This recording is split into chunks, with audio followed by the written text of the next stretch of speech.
I was just talking to Chris earlier, and sometimes people post a picture of their bird and say, "What do you think?" And there'll be four different answers, but nobody, explains themselves. Oh, that's a long distance. That's a short distance. Breed it with this kind of an eye, and it's like, well, Hmm. So Well, I the think it's going biggest, to be a pretty good episode for that, and we're going to have a oh lot of yeah, questions that we'll get into. But let's yeah, I'm pretty seasoned on all that stuff, and I can answer the question why there's 10 different answers. see. That's good too. Explain the actions of others, because it's Not a problem. it's interesting. So let's just start off with some of your own background with pigeons. Has it always been racing pigeons from the start, or? Yeah, I've only ever had racing pigeons. When I was 11 years old, I was born and raised on a 200-acre farm, and Dad always had a 22 around for gophers and stuff, because the cattle step in the holes, and shooting pigeons off the barn roof was a regular pastime. And I popped one off the roof one day and had a band on its leg, and I thought, here I am, 11 years old. Now, what the heck is this thing?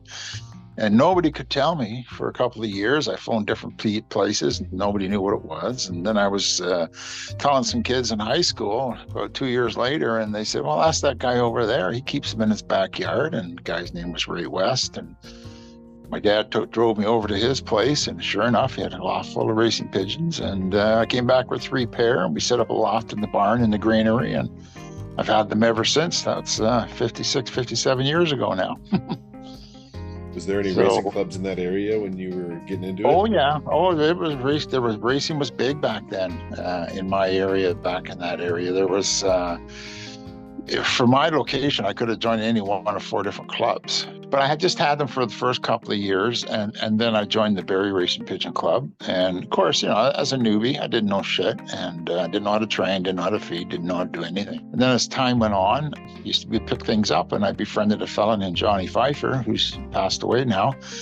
And he was an Eyesign enthusiast, and him and I used to read Fleming's book on Eyesign, no, Bishop's book on Eyesign.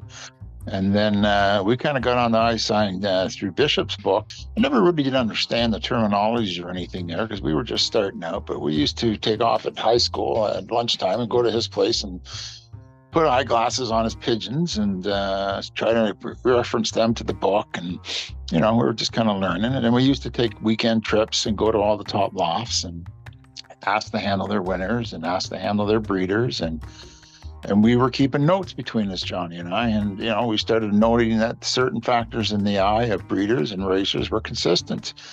What wasn't consistent was the 3 or 4 different booklets that were out there. Everybody was trying to be their own guru on the subject, and for the same physical feature in the eye, everybody was given a different name. That's why you get the confusion, is because there was Bishop first, then Fleming's book on Eyesign.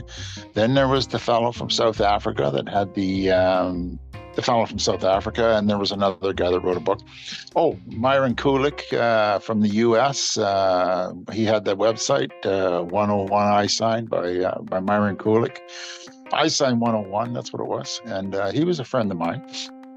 And he actually came up to Canada and visited myself and a fellow named Mike Vanderjack, who was a very well-seasoned Eyesign enthusiast himself. We flew in the same club together, and Mike brought Myron over, and we went over the pigeons, and Myron was just phenomenal. He could pick eyes out. The whole secret is don't tell the guy what the pigeon has done when you hand it to him, right? Let him tell you what the pigeon has done. And Myron was, like, I'd say 95%, 98% dead on. So, which, kind of verified, what I knew. And a lot of the things that Myron looked for, and myself, Johnny, Vanderjack, and a couple of us, they were consistent. The terminology was the thing that's not consistent. And that's where you get the confusion on these Facebook sites and people asking to judge bird. So the first thing is you can't not judge an eye properly from a photograph, okay? You need the proper lighting, or you need the proper sunlight, and you need a live pigeon in your hand. So when guys are giving comments on Eyesign over the internet, on Facebook and stuff, they're really guessing, because it's not a true image of the eye. It is to a point, but it's really not a true image. Like, for example, they call the violet eye. Well, the violet eye isn't really purple and white.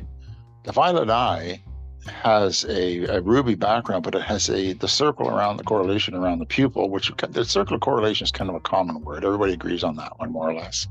That's the circle around the pupil. It has a pinkish hue to it, and you can only see it with an eye in the sunlight. You can't see it in a photograph. So when somebody says, "Oh, that's a violet eye," looking at a photograph, they're full of shit because you can't see it. You can only see it in really good lighting and everything. Like the natural light is what you're trying to get. Well, the sunlight is the perfect situation for reading eyes, but you can. I got some lighting from. I take my own photography, my own Eyesign on my own Facebook page, and all the eyes and all the pigeons on my Facebook page and my photo sections are all my own pigeons. And if I didn't take the photo because the bird came with it, and I didn't reproduce it, but I have reproduced a lot of them, but they're all mine. So. But that's the other thing too. People who take photographs of eyes, when a guy sends his pigeon out and he has, "Okay, buddy, you're a computer wizard and you know Photoshop and you can take photos to photograph my pigeon eye." Well, the guy doesn't know what he's photographing. You have to know Eyesign to know if your focus is correct and what you're looking at is true to form. And myself doing the photography and knowing Eyesign, because I've been looking at it for over 55 years and studying it, I know how to take the photograph to show the true representation of the eye. There's a few people that do, but a lot of the times people just take their birds to a regular photographer who knows how to Photoshop and make them all look pretty. Which, by the way, is something that I really don't like, is the template picture of a racing pigeon in a magazine. They're all picture perfect. I'd rather see when I did my photographs, I didn't Photoshop them. They were a natural stance, a natural pose, because you want to see the length of the legs. You want to see the width and the girth of the pigeon. You want to see how long that neck is. Not everything cut to a template and looking identical. But so you have to really beware when you're buying pigeons on the internet for that reason. At one time, years ago, we used to have a lot of auctions where you could judge. You could take your eyeglass to an auction and you could look at a bird and feel its body and put the eyeglass on it, look at its eye if you were an enthusiast of eyes, and you could get a fair representation of the pigeon. But nowadays, everything's on the internet, unless you jump on a plane and you go right to the source, to Belgium, Holland, Germany, wherever, to the source loft, and handle the pigeons yourself. So I've been pretty fortunate and lucky buying from the internet off the different sites that I trust, because I know how to read the eyes. I would strongly say I am 90% pure in picking out good breeding pigeons off the internet, because I know how to read the eyes. Now, the body, unless it's a natural picture, you'll find out when you get it, because that's not a true representation of the pigeon. The Eyesign is like a fingerprint. I've sold pigeons to guys, which I've been selling pigeons to guys for many, many years now, because I've had a good record, because as I was saying earlier, I have been a well over 25 times Canadian champion, and I used to judge shows, Eyesign shows, body, confirmation shows, and everything. I've done it all. So I can pick them out by the eye for my purposes of breeding. And the most important thing that guys have to learn too when they're buying off the internet is the pedigree. I don't buy pigeons off the internet unless at least two of the four grandparents have performance in the pedigree, a race result that they made. I don't want grandchildren or great-grandchildren off the 019 or some bloody thing, from Jansen, or even the nowadays flavor of the day strains that are out there right now. You're not going to get good at pigeons by buying great-grandchildren and grandchildren on pigeons without a race performance. So preferably both parents with race performances, but at least one and at least two of the parents, and then you're usually not too far. The apple usually doesn't fall too far from the tree if you apply the ethics of Eyesign on top of that. Welcome to the All About Pigeons podcast. I'm Phil. And I'm Chris. And today we have with us David Ottoway. He's been a 20 plus times Canadian champion in various categories over the years. He still races, and he runs a club in Nova Scotia for the last 5 years. He was also president of the UNC for over 10 years. That's the largest combine in Canada. He's very well known across Canada and the US for his Eyesign knowledge and a master breeder of racing pigeons. And David, thanks for coming on and talking about this with us. It's going to be hopefully very informative and help people understand their birds a little bit better. This Eyesign is kind of a mysterious thing in some way. So first off, we had a question from Gary West, and he was asking about how you get those photos.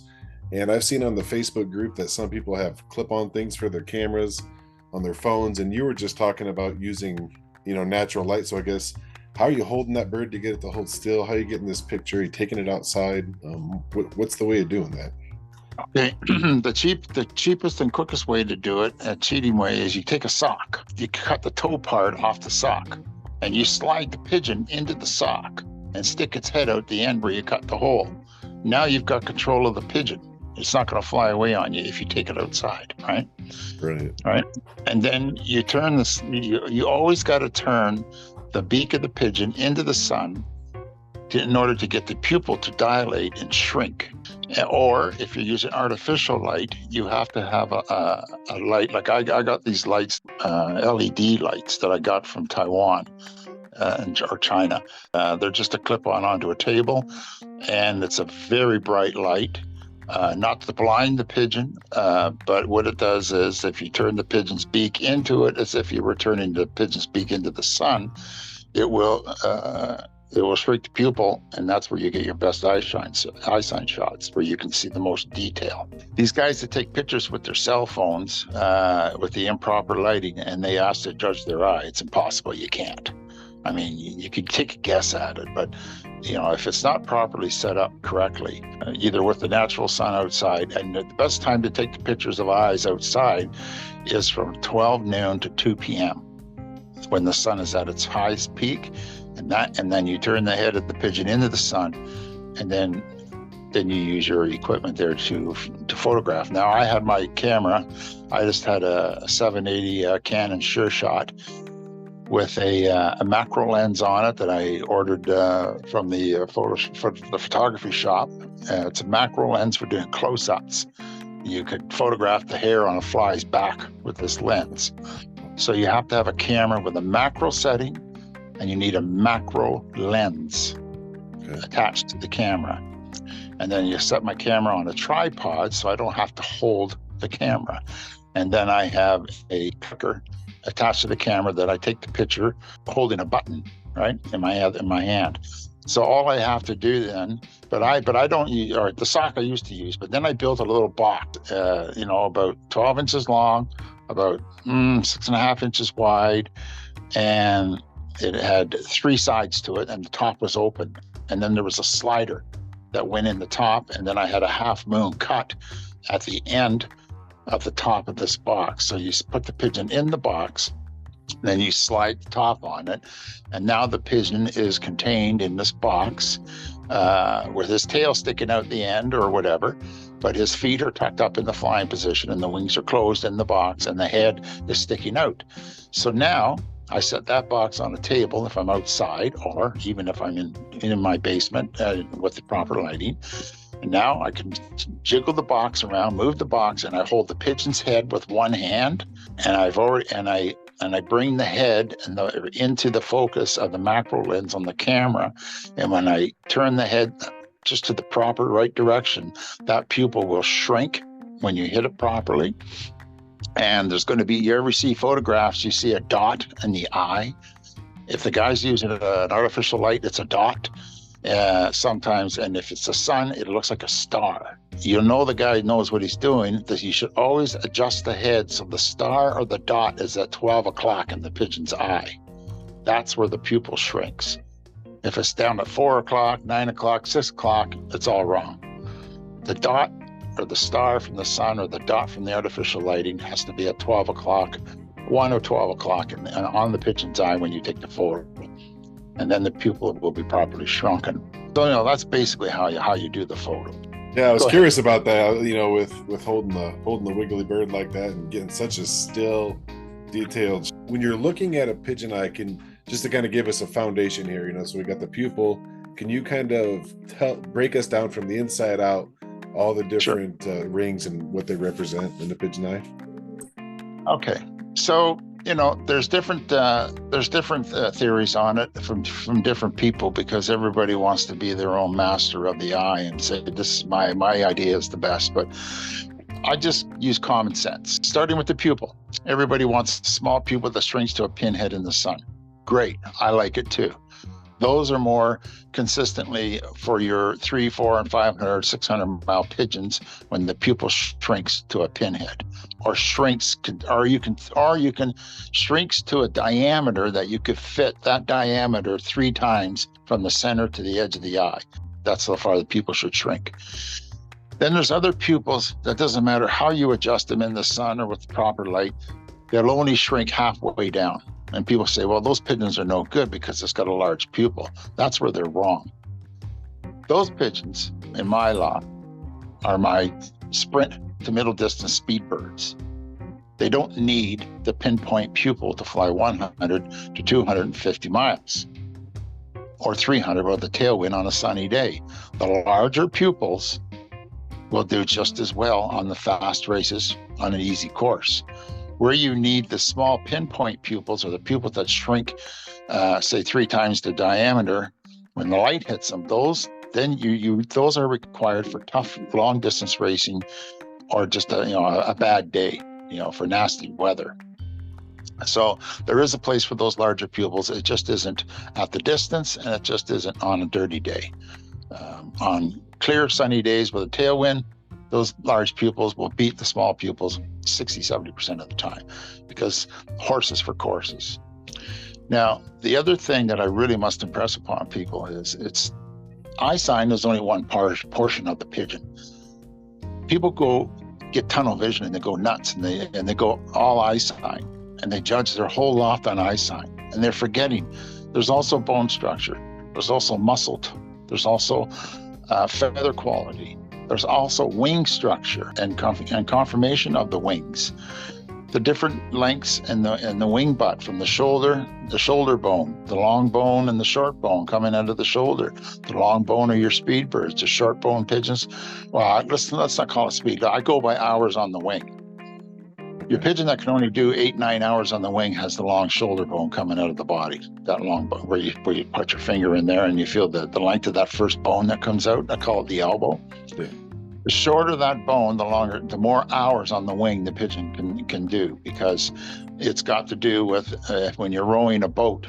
If you got a long oar stuck way out into the water and you're pulling on those oars, it's really hard to make that boat move. But if you shorten up the oars, bring them closer to the boat, you can oar a lot easier and get more speed out of the boat. Same thing applies to that pigeon's elbow. Okay, so anyways, don't everybody go nuts on Eyesign, okay? Because you've got to have the body, the conformation, and you've also got to have the intelligence, the heart, and the brains to come home, and the ability to home. Okay, the eye is only one portion of it. I use the Eyesign for breeding purposes. For racing purposes, I know what good racing eyes look like and what good breeding eyes look like, but the most important place for Eyesign for me is when I make the birds up. Okay, you want to know about the different rings. Okay, so you got your pupil.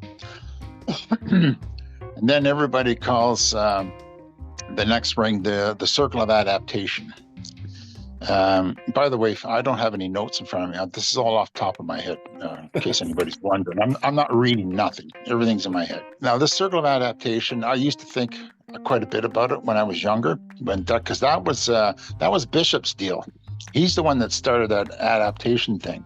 Basically, schooled myself into believing that, wait a minute, that's a physical part of the pigeon. What is it? It's called the sphincter muscle. That's the muscle that contracts, that makes that pupil go small. So some of those muscles are, as the pigeon gets older, that muscle becomes more serrated, just like wrinkles on your face.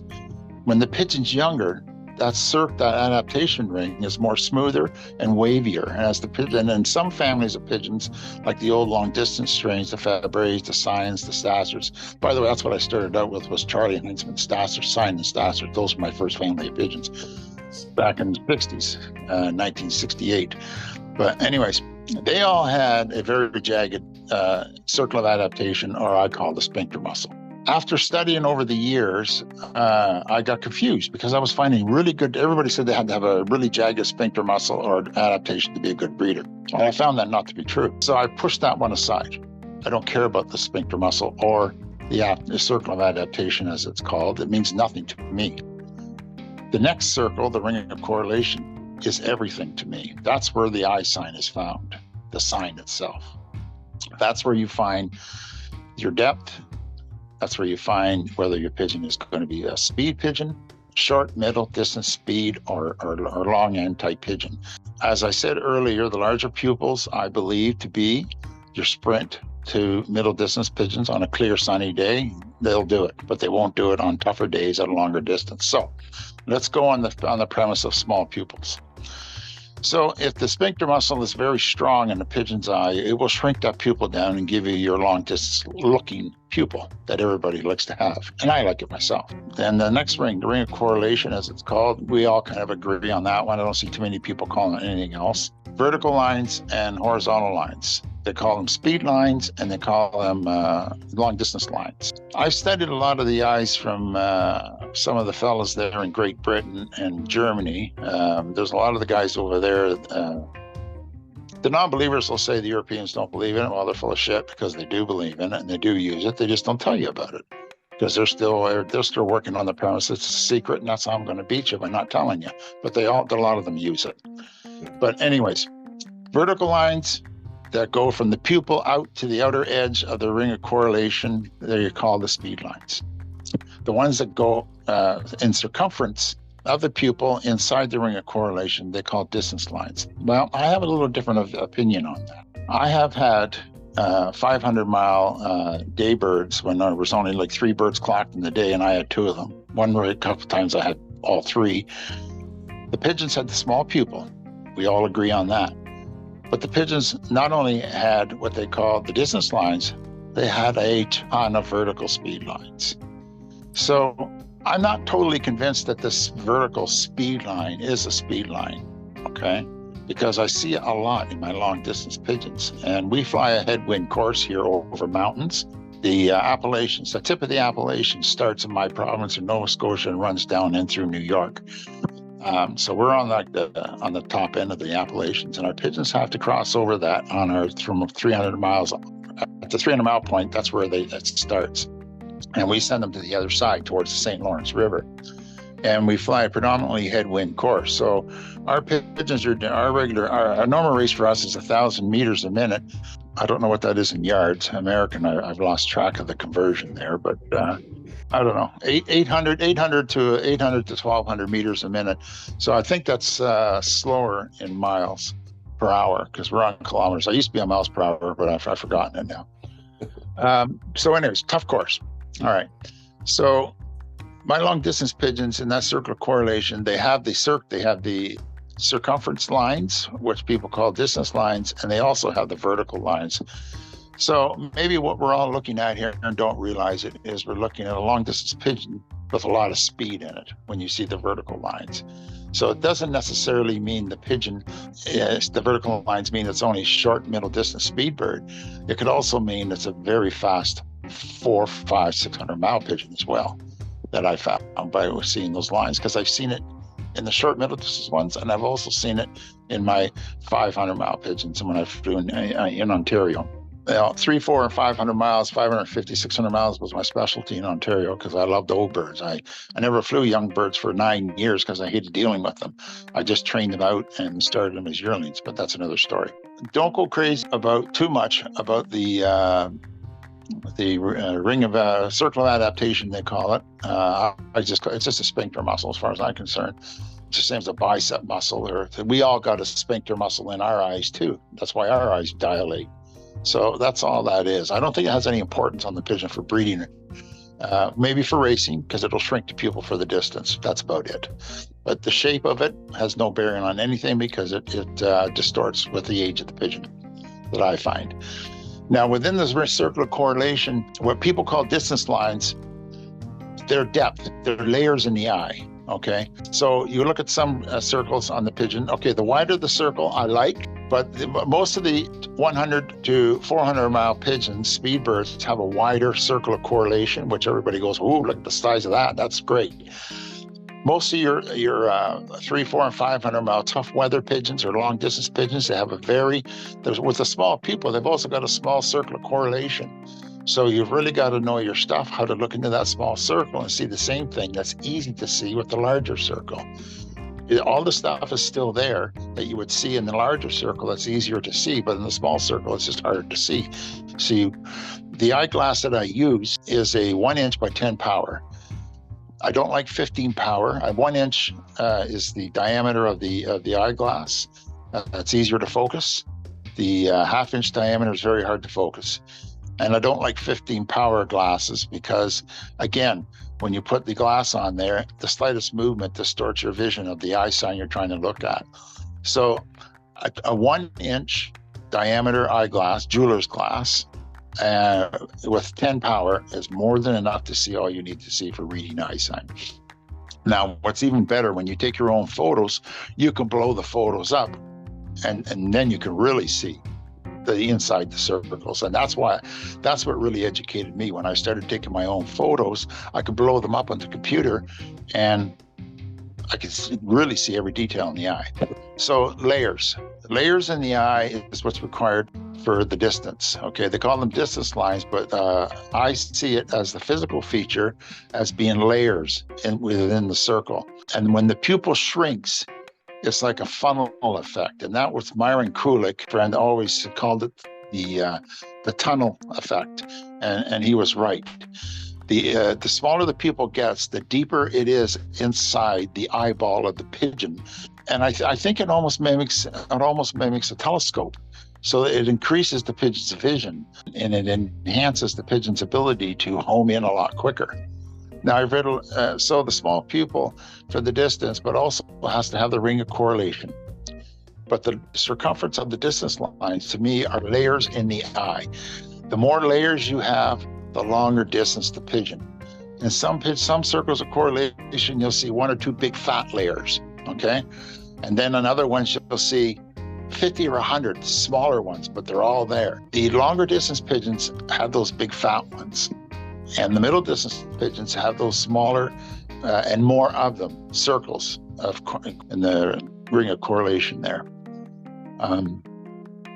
So basically, that's what I look for in the eye. Now that's for breeding eyes. Okay, I look for a lot of depth in the breeding eye because I like to focus on 300, 400, and 500 mile pigeons. So I want a pigeon with a small pupil. I want to see a lot of layers inside the circle of correlation, which people call distance lines. I call them also breeding circles in my book. Not only just distance lines, but they're also breeding circles because there's a lot of depth in the eye. The sprint pigeons have more of a washed out, smooth. The next circle, if you want to call it a circle, would be the iris. Okay, so the iris is where you got your mountains and valleys that everybody's familiar about and read about. The flat, I liken them to sandpaper. The flat ones that are like fine sandpaper, you got medium ground sandpaper, and you've got coarse ground sandpaper. The coarse ground is your long distance pigeons. The medium grain sandpaper and the pigeon's iris texture is your middle distance pigeons, and the very fine, kind of washed out looking eyes that are very fine blood vessels in mountains and valleys, like fine sandpaper, is your sprint pigeons. And that's how I look at those guys. Also, the sprint pigeons, in the circle of correlation, you won't find those as many of those distance lines because they don't need it. They don't need good vision to fly fast up to 250 or even 300 miles on a sunny day. Okay, where they need to have good eyesight and good vision is from the longer races and the tougher races. Therefore, you have to see the distance lines or the different layers in the eye. So layers in the eye are very important. They're not only distance lines, they're also conducive to good breeders. For 300 miles and up. The sprint pigeons don't necessarily need them. Now, bearing all this in mind, the body and everything has to be the right type too. There's a certain body type for sprint, middle distance. There's a certain body type for middle to long distance pigeons. They're all shaped differently. If you put 5 sprint pigeons in a basket and 5 long distance pigeons in a basket, and mix them all up, and handed them to me one by one, I could pick out the 5 sprints and the 5 long distance pigeons just by feeling them. I don't want to look at the eye. I don't want to look at the band. I'll just put my fingertips on them and I'll feel the bone structure. I'll feel the muscle. I will take a look at the wing. That's the only thing I'll look at is the wing, because different wings require different aerodynamics. That's a whole different topic. That's just like Eyesign, the wing theory. And then there's the muscle theory, the buoyancy. That's another theory. Eyesign is another theory. So Eyesign is only one of 6 necessary parts of the pigeon's body required to have a good pigeon and to be able to breed a good pigeon.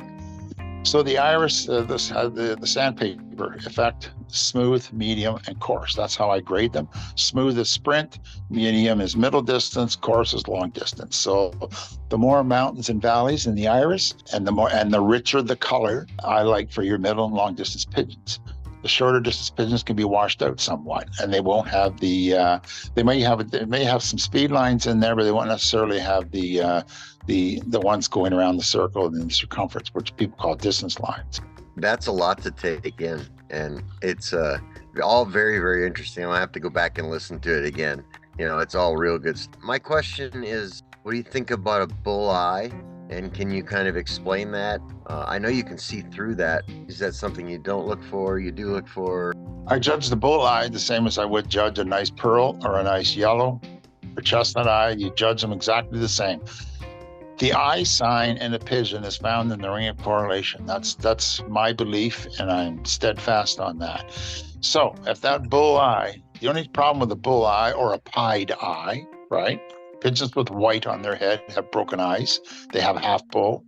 The white pigeons are solid bull unless they are grizzles. There's different grizzle families that have clear eyes. They don't have bull eyes. And there's different white families that have clear eyes and not bull eyes. But the bull eye, to your question, is you need a very good light.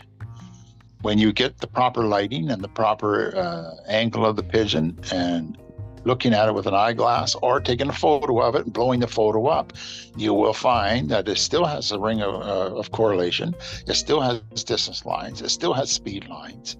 But a lot of them have more pronounced sphincter muscles or ring of adaptation, for those that like that word. They seem to show more, but it's because of the black background, I believe. But I just judge them the same. I look for you can still see the texture of the iris in a bull eye. You can still see if it's smooth paper, sandpaper, medium ground, or coarse. You can still see it with the proper light of bull eye. You still look for the pupil to shrink or not shrink. You still look for the vertical lines and the horizontal lines in the ring of correlation. It is just a harder eye to read. It means nothing. The color means nothing in an eye. And that's the other thing I believe about Eyesign is there's only 2 basic colors in Eyesign. There's pearl and there's yellow. All the rest of them are offshoots. The violet is an offshoot of pearl. The yellow, the chestnut, the orange, they're all offshoots of yellow. And your pearl eyes are all offshoots. All the different textures and colors, depth and richness of pearl, they're all pearl eyes. Okay. So I don't believe that they mean anything different. Now, I used to think at one particular time the yellow eyes were better at the distance on a dirty day, and the circle of correlation went from white to green, or it was a black circle. Now that's another topic I got to touch on because for the purposes of breeding. A friend of mine, Dave Rogers, was very, very adamant on Eyesign as well. Him and we grew up together, and we did eyes together. And he was bound and determined that the green eyes were the best on dirty days with overcast weather. Now, he had a family of pigeons with a lot of dirty green eyes. So guess what Dave's clocking, whether it's a dirty day or not. So he believed they were the best eyes on the dirty days, but he did clock some pretty good pigeons on dirty weather days. And he claimed it was the green ring of correlation. The color of the ring, so the bull eye doesn't mean a thing. You just need more light, and you still look for the same things you look for in a pearl or a yellow eye. Okay. Now the ring of correlation, that has there's variations of the ring of correlation that mean a lot to me. Now, who doesn't like a nice pearl that looks like a violet? I've got some. If you go on my Facebook site and go to my photo section in my Facebook, all the pictures of eyes in there, they're my own pigeons. And you'll see violets in there, you'll see yellows, you'll see all kinds of nice eyes because I breed that way. The ring of correlation can be on a pearl-eyed pigeon. It can be a white circle. In such a case, you can see the verticals and the horizontal lines much easier on a white circle of correlation. It can be a gray circle, or it can be black. Now, the circle ring correlation can also be smooth edged, as we all read in the books, and it can be serrated. Okay, so I agree with most of the guys that write the books. The serrated ones I like the best. They are the best eyes I like for breeding for 300, 400, 500 mile pigeons. The smooth circled eyes are more your sprint to middle distance type pigeons if they don't have the serration. Okay, and that's how I look at those. Now, your yellow-eyed pigeons will either have a yellow circle as opposed to the white and the pearl. It will have the gray overlay on it, or it will also be black. The circle, the correlate will be pitch black. So black in both colored eyes that you can't tell where the pupil starts and begins. You get them like that, those are your top breeders. Okay, you can put those, you always make those black circle of correlations to white or yellow. I try to stay away from mating yellow to yellow circles of correlations and white to white circles of correlations. I like to interact black circles with the white and the yellow. Then you'll get the results. You'll get either solid blacks again, solid whites or yellows, or you'll get the composite eye. And the composite eye is there's a line and a standing composite. That's kind of a term that I picked up reading the books that I just adapted. But what does it mean? Okay, so from 4 o'clock to 8 o'clock, you ever see on some of your top racers, you'll see that little gray spot or that little black spot. The circle of correlation goes gray or black, and then the rest of it's either white or yellow. Okay, that's the racing sign. The darker that circle, the darker that spot, the better racer it will be. The better racer it will be also if that circle stands from 6 to 9 o'clock or from 8 to 12 o'clock. That's called the standing sign. Some of my best pigeons that I was champion of Bird of Canada with, 2 of them.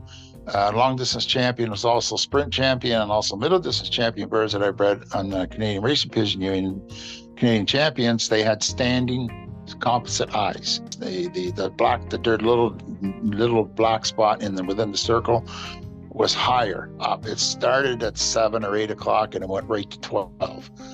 Those will be your best racers. They will race well from 4 to 8 as well. I'm not saying they won't, but the outstanding pigeons that keep coming, that don't give up, the standing eyes are the better ones that I found in my own loft.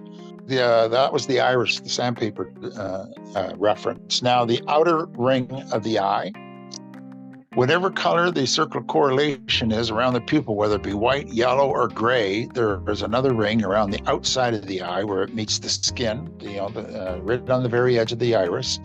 You'll see another ring there. And if the circle correlation is yellow, that should be yellow.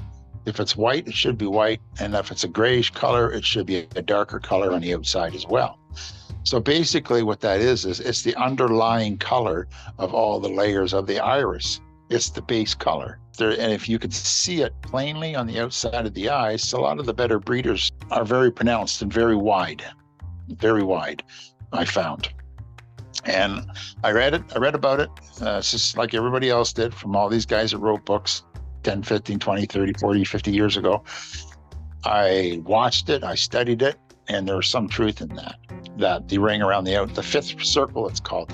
So the first circle is the pupil. The second one, I call the sphincter muscle. They call it the ring of circle of adaptation. There's number 2. Number 3 is the ring of correlation. Number 4 is the iris. Number 5, there's another ring. Okay, just outside the ring circle of correlation, before the iris starts, that's another circle that people don't realize.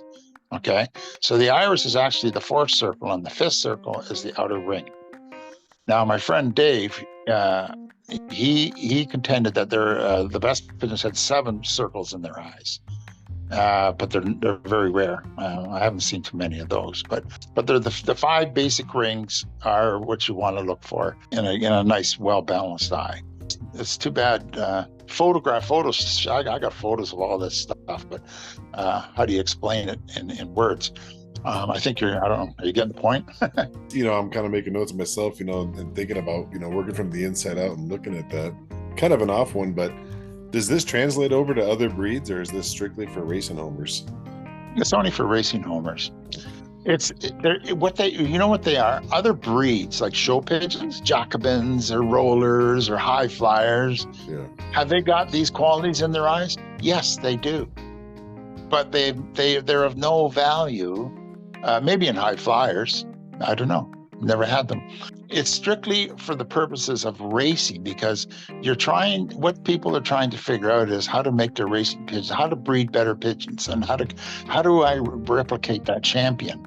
So everybody says, okay, my champion had a wing like this, and I had a muscle structure like this, and I had a bone structure like that. I'm going to copy it. Some other people that chose to be to look at it a little deeper went to the eyes. Said, well, my best racing pigeon had this type of eye. My best breeding pigeon had this type of eye, right? So what they are is they're physical features of champion birds that we're all trying to duplicate to be a champion flyer, right? And there is a certain amount of truth to it. They're the reason why that champion bird, or many champion birds, they all had these attributes.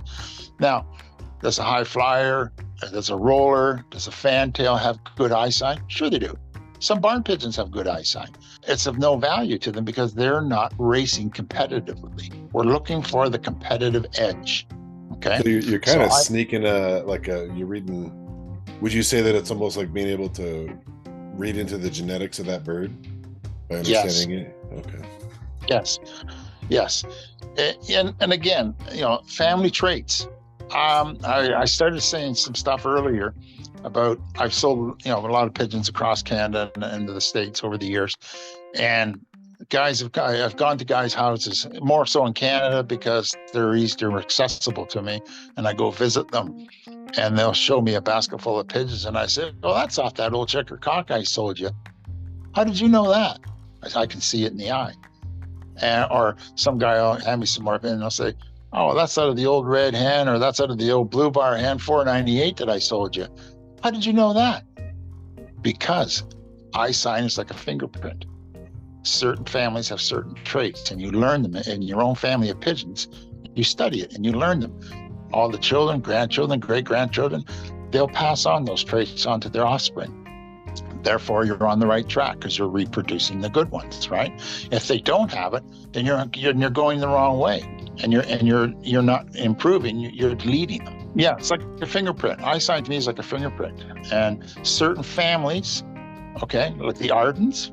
Let's look at the Ardens. They got those gorgeous yellow and violet looking eyes, right?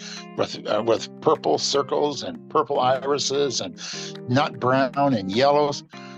No family like the Arden family has those type of eyes, other than the old Dell bars that my buddy had back in the 60s. The old Dell bars, the Fabres, the Catrice pigeons from the old guys, but back in the 50s I'm talking about. You could tell a pigeon what family it was by looking at the eye, because that handler bred for that type of eye because all his best pigeons had that eye. Right? And he was breeding for us. So the Eyesign enthusiasts could tell whether it was an Arden, a Catrice, or a Scion, because they were conducive of that line of pigeons for that fancier bred towards. And I'm doing the same thing. And all the Eyesign guys are doing the same thing. They're getting top pigeons in their loft, whether they buy them or whatever. They race them. They find the best ones. They look at the pigeon and say, well, my best pigeon had this, and this. I got to try and reproduce that. Right? So they're not only trying to reproduce the feather, the wing, the muscle, the bone structure, the body conformation. They're not only trying to reproduce that, they're trying to reproduce what the pigeon sees to fly with. You mentioned earlier the Bishop's book on Eyesign and the Fleming's book on Eyesign. What would you say is a good one for people to get into and to really learn about this? It's too bad Myron took down his website, Eyesign 101, but Myron's getting old and he's actually going blind. He took his website down. That was a good learning tool for people. Fleming's is the more recent production that has more to my way of thinking.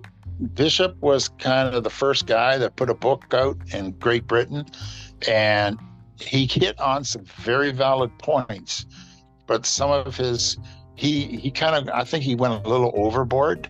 When you get these guys talking to you about Eyesign and, oh, look at this pigeon, you ever see these guys show you the pupils of the pigeons? They got those little white dots in them, and they say that means it's a super breeder. Right. That's nonsense. It means nothing. But see, Bishop was kind of like that. He kind of dissected the eye, and every little flip and every little turn and every little circle in the eye, he had the reason why it was there, but he was looking too deep. Eyesign is not that complicated, right? You've got washed out eyes, you've got medium grain and coarse grain irises. You've got wide circles, you've got narrow circles. Wider circles are more conducive to short middle distance pigeons. The narrower circles and the smaller pupils are more conducive to hard weather 300 to 600 mile or longer or further pigeons. And the longer the distance, they got to have the depth. The pupil has to look like it's way down inside the iris in a tunnel. And that's why those big pupil pigeons, there's no depth in the eye. The pupil is on the surface of the iris. The long distance pigeon is halfway down in the iris. That's why it looks small and it shrinks down into a funnel, right? Into a point at the tip of the funnel, right? But the short to middle distance irises always look big, and people don't like them because people think they can take a pigeon and fly at 100 to 600 miles with the same pigeon. Well, they're stupid. For one thing, the homing ability in a sprint a middle distance pigeon is not as good as the homing ability in a long distance pigeon. They just don't have it. That's why that's why they make sprint pigeons, right? Because they don't have to home in from a long distance. Longer distance pigeons do, but they need to have the tools to do it. They need a small pupil. They need a different type of body, different type of wing structure, different type of muscle structure, and a different type of eye structure. Right now, I've read lots of scientific articles on. They say pigeons can see infrared, and there's an infrared and part of the magnetic field that flows around the Earth has an infrared factor to it, and pigeons have the ability through their eyes to see the actual magnetic field or an infrared projection of it. I haven't quite figured out the connection yet, but there is a connection to it. And that's why the eyes and all the different characteristics in an eye are conducive short, middle, and long, is because of their ability to home in through their eyes and pick up the magnetic field. We've all read books on how they put wax in a bird's ear and the bird almost got lost. They blindfolded the pigeons, but they landed within 200 yards of the loft, but they couldn't see, right? We've all heard about those experiments. And it's all got to do with the magnetic field on the Earth and the ability of the pigeons to pick up the magnetic field. And I believe the eyes, therefore eye signs, are a vital tool to that racing pigeon to pick up on the magnetic field to home quicker. This is great. Like Chris was saying too, this is definitely going to be an episode to listen to more than once because you gave a lot of information in there. I'm looking here at a picture of a pigeon eye and kind of trying to follow along and understand everything. So definitely been giving good information. The one thing too is the Facebook group Eyesign. Yeah, I just joined that one. I comment on it once in a while. Okay, I like a lot of people are putting a lot of pictures on there, but like we said, there'll be a lot of comments, but they're not really kind of showing their work. They'll just say breed it with this, or that's long distance, or that's short distance. Yeah, those are the Eyesign guys that think they know what they're talking about. But I break it down in my head even finer than that. Why is it long? Why is it short? I've tried to explain that by the size of the pupil and the circle correlation and the parts of the eye in it. But those guys, as you say, they're not explaining that, right? They're just saying, do this, do that. But why are you saying it? Right. And quite frankly, I get, like I said, I'm 70 years old. I can type, but I hate typing long explanations out on Facebook. We did all this years ago, and we had all the naysayers on there. The best sign is the Eyesign going through the traps. Yeah, okay. You're either too stupid to learn anything or you're just a blockhead, so don't even comment, right? It's people that want to learn. So I don't post a lot of stuff on there because of the blockheads. somebody wants to listen and learn. Like I've taught 2 or 3 guys, young guys, but you got to have a lot of patience, and you got to be very observant, and you got to be a bit fanatical on wanting to learn more. All the good Eyesign guys are getting old, Yeah. No, this has been great. I'm glad that we're able to get all this information, and definitely thanks for coming on and explaining it well. You did a really good job of explaining it, and it is just going to take a couple of times of listening to it again and really paying attention and looking at your own pigeons, and kind of, that's what I like about the Facebook group. I mean, even if the comments are kind of wild, you get to see quite a variety. People are posting all their pictures of their eyes, and like you said too, you can really tell the difference, how they're taking the picture. Some pictures are really bad, and some are just really in depth, and you can really look deep into the eye, and yeah, really some of them are really good. Yeah. And now that I know that you're looking at that, and I could post a few of my own breeders on that page, and yeah, I don't know if it would help anybody or not. If they want to listen, then fine. I'm more than willing to answer questions, but I hate typing out long explanations. That's all. That would be really helpful for some people.